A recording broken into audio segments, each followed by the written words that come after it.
Well, it was a long speech, and I think it was different than the other two I've heard here because of how we were seated. The Tennessee delegation, for the most part, sat together. We all just joined hands and said we'd share this first. There are 4 new members from Tennessee. I thought, compared to the other 2 speeches I'd heard, I didn't think this measured up to his other speeches, and I'm not sure whether it was because we were seated together or what. Yeah, it just didn't have the specifics in there that you were looking for as a generalized type speech. There was a good feeling in the room.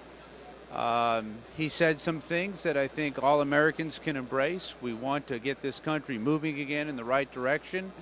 We want to create jobs, but I think we've got to take it to the next level.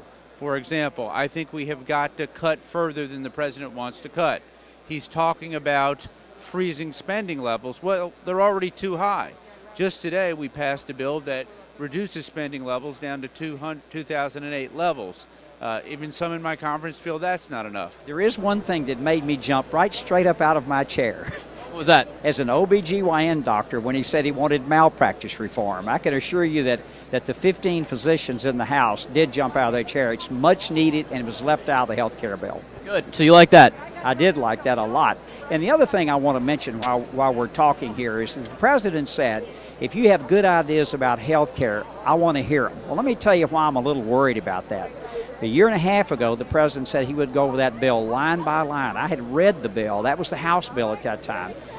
He issued that challenge. And myself, I wrote him a letter, and about 6 of us were asked to go see the president and bring the experience we've had in TennCare and the experience I've had in over 30 years. We never heard a word. So when I hear the president tonight say, I'm going to go over this, I want you to come in if you've got ideas, I just wonder about his sincerity, because I didn't see any movement whatsoever a year and a half ago. I'm ready to work with him. I truly am in health care.